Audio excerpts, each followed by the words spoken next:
Yomg'ir tinmay yog'ayotgan oqshom edi. Shahar ko'chalari namlanib, chiroqlarning aksi kolmaklarda jilolanardi. Malika ishxonadan uyga qaytayotgan edi. Kun juda og'ir o'tgan, u esa tezroq uyga yetib olishni istardi. Ammo ob-havo uning rejasini buzdi. Qo'lidagi soyabon kuchli shamol ta'sirida ag'darilib ketdi. Bir necha soniyada kiyimlari hol bo'lib qoldi. U yo'l chetida to'xtab, nima qilishni bilmay atrofga qaradi. Mashinalar ketma-ket o'tib ketardi, ammo hech kim unga e'tibor bermasdi. Shu payt qora rangli avtomobil uning yonida sekin to'xtadi. Oyna tushirildi va ichkaridan yoqimli chehrali yigit ko'rindi. "Kechirasiz, sizga yordam kerakmi?" dedi yigit muloyim ovozda. Malika biroz hayron bo'ldi. Begona odamning taklifini qabul qilish unga noqulay tuyuldi. "Yo'q, rahmat. Bir amallab yetib olaman." Yigit kulimsiradi. "Bu yomg'irda piyoda yurish qiyin. Men sizni uyga tashlab qo'yishim mumkin." Malika ikkilanib qoldi. Yomg'ir esa tobora kuchayib borardi. Nihoyat u bosh irgadi va mashinaga o'tirdi. "Rahmat. Arzimaydi. Men Nodirman." "Men Malika." Mashina yo'lga tushdi. Dastlab ikkalasi ham jim edi. Faqat yomg'ir tomchilari oynaga urilib, o'ziga xos musiqa yaratardi. Oradan bir necha daqiqa o'tgach, Nodir suhbat boshladi. "Ishdan qaytyapsizmi?" "Ha.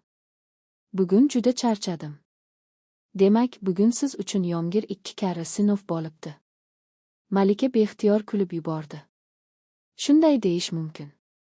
Suhbat asta-sekin qizib bordi. Ular ish, hayot, orzular haqida gaplashishdi.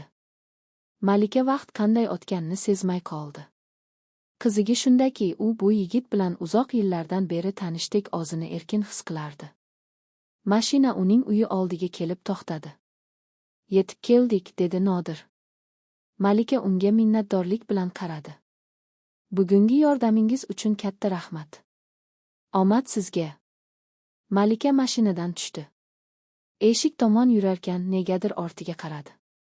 Nodir ham unga qarab turardi. Ko'zlari bir lahza to'qnashdi. So'ng mashina sekin uzoqlashib ketdi. O'sha kecha Malika uxlay olmadi. U o'ziga o'zi kulib qo'yardi. Axir bir necha daqiqalik tanishuv nega uning xayolidan chiqmayotgandi. Ertasi kuni u ishxonaga odatdagidan ertaroq bordi. Hamkasblarning shovqini orasida yangi loyiha rahbari kelishi haqida gap-so'zlar yurardi. Birozdan so'ng barcha yig'ilish xonasiga chaqirildi. Rahbariyat yangi rahbarni tanishtirish uchun kelgan edi. Eshik ochildi. Malika kirib kelgan odamni ko'rib hayratdan qotib qoldi. Bu Nodir edi. Nodir ham uni ko'rib kulimsiradi. "Assalomu alaykum. Men Nodirman. Bugundan boshlab sizlar bilan ishlayman." Malikaning yuragi tez urib ketdi. Kechagi tasodif bugun yana takrorlangan edi. Kun davomida ular bir necha bor uchrashishdi. Ish yuzasidan gaplashishgan bo'lsa ham, har safar ko'zlari uchrashganda ikkisining ham yuzida tabassum paydo bo'lardi. Haftalar o'ta boshladi. Nodir jamoada tezda hurmat qozondi. U mehribon, aqlli va mas'uliyatli inson edi. Malika esa uning bu fazilatlarini tobora ko'proq qadrlay boshladi. Bir kuni tushlik paytida Nodir unga qahva uzatdi. "Bugun juda charchaganga o'xshaysiz. Sezilib turibdimi?" "Biroz. Demak, men yashira olmayapman. Ba'zi narsalarni yashirish qiyin bo'ladi." Ularning nigohlari yana uchrashdi. Bu safar ikkalasi ham bir zum jim qoldi. Shundan keyin ular tez-tez birga vaqt o'tkaza boshlashdi. Ishdan keyin ba'zan kafega kirishar, ba'zan shunchaki ko'cha bo'ylab sayr qilishardi. Malika uzoq vaqt davomida hech kim bilan bu qadar samimiy bo'lmaganini his qildi. Nodir bilan gaplashganda vaqt tez o'tardi. U o'zining quvonchlarini ham, tashvishlarini ham bemalol ayta olardi. Bir kuni kechqurun ular ishxonadan birga chiqishdi. Osmon yana qoraygan, shamol kuchaygan edi. "Yana yomg'ir yog'adiganga o'xshaydi", dedi Malika. "Menimcha, yomg'ir bizni yaxshi ko'rib qolgan." Malika kuldi. "Nega unday deyapsiz?" Chunki har safar eng yaxshi suhbatlarimiz yomg'irli kunlarga to'g'ri keladi. Oradan ko'p o'tmay mayda tomchilar tusha boshladi. Ular yaqin atrofdagi ayvonga yugurib kirishdi. Yomg'ir tobora kuchayardi. Malika ko'chaga tikilib qoldi. Bilasizmi, bolaligimda yomg'irni juda yaxshi ko'rardim. Hozirchi?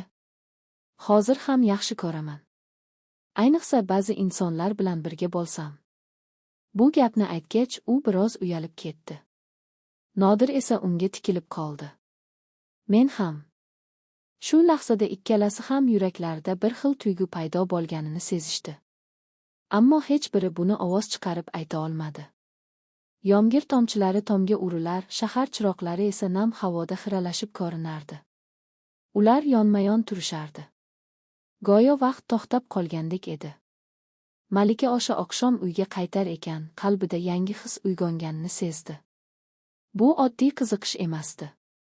Bu tuyg'u kundan kunga kuchayib borayotgan edi. Ammo u hali oldinda qanday sinovlar kutayotganini bilmasdi. Uning hayotini butunlay o'zgartirib yuboradigan xabar juda yaqin edi. Yaqin kunlarda u sevgi va taqdir o'rtasida tanlov qilishga majbur bo'lishini esa hali tasavvur ham qilolmasdi. Malika o'sha kecha uyga qaytgach, uzoq vaqt deraza yonida o'tirdi. Tashqarida yomg'ir yog'ardi. Tomchilarning oynaga urilishi unga qandaydir taskin berardi, ammo yuragidagi hayajonni bosolmasdi. So'nggi haftalarda uning hayoti o'zgargan edi. Nodir bilan uchrashganidan beri har bir kun boshqacha ma'no kasb etayotgandek tuyulardi. U ertalab ishga borishni sabrsizlik bilan kutar, kechqurun esa u bilan xayrlashishni istamasdi. Ammo ertasi kuni hammasi o'zgarib ketdi. Malika uyga kirishi bilan otasi uni mehmonxonaga chaqirdi. Onasi ham jiddiy qiyofada o'tirardi. Qiz biror muhim gap borligini darrov sezdi. "Qizim, sen bilan maslahatlashadigan masalamiz bor", dedi otasi. Malika jim tingladi. "Biz seni yaxshi bir yigitga munosib ko'rdik. U oilali, tarbiyali va yaxshi ishga ega. Bugun uning ota-onasi bilan gaplashdik." Malikaning yuragi siqilib ketdi. "Nima demoqchisiz?" "Biz sening unashtiruvingni kelishib qo'ydik." Bu gap qiz uchun kutilmagan zarba bo'ldi. Bir lahza dunyo uning ko'z oldida qorong'ulashgandek bo'ldi. U nima deyishni bilmay qoldi. "Dada, men hali turmush qurishga tayyor emasman. Har bir qizning vaqti keladi. Sen ham baxtli bo'lasan." Malika esa ichida bo'ron ko'tarilganini his qilardi. U xonasiga chiqib ketdi va eshikni yopishi bilan ko'zlaridan yosh oqib tushdi. Uning xayolida faqat bir inson bor edi, Nodir. Ertasi kuni ishxonaga borganda u odatdagidek quvnoq emasdi. Nodir darrov buni sezdi. "Malika, hammasi joyidami?" "Ha, hammasi yaxshi." Ammo qizning ovozi uning yolg'on gapirayotganini oshkor qilib turardi. Tushlik paytida Nodir uni yonidagi kafega taklif qildi. Ular deraza yonidagi stolga o'tirishdi. Bir necha daqiqa sukut saqlangach, Malika nihoyat gapirdi. "Otam meni unashtirmoqchi." Nodir bir lahza qotib qoldi. "Nima?" "Kecha aytishdi. Hammasini kelishib bo'lishibdi." Nodirning yuzidagi tabassum yo'qoldi. U ko'zlarini stolga tikdi. "Sen bunga rozimisan?" Malika javob berolmadi. "Men senga savol berdim, Malika." Qiz asta bosh chayqadi. "Yo'q. Unda nega qarshilik qilmayapsan?" "Chunki ular mening ota-onam. Men ularni xafa qilishni istamayman." Nodir chuqur nafas oldi. Ba'zan inson o'z baxti uchun ham kurashishi kerak. Malikaning ko'zlariga yosh keldi. "Men qo'rqyapman." "Nimadan?" "Hammasini yo'qotishdan." Nodir uning qo'llariga qaradi. "Agar sen ham meni his qilsang, men seni yolg'iz qoldirmayman." Bu so'zlar Malikaning yuragiga iliqlik olib kirdi. U birinchi marta Nodirning ko'zlarida o'zi uchun qanchalik chuqur tuyg'ular borligini aniq ko'rdi. Keyingi kunlar ular uchun juda og'ir o'tdi.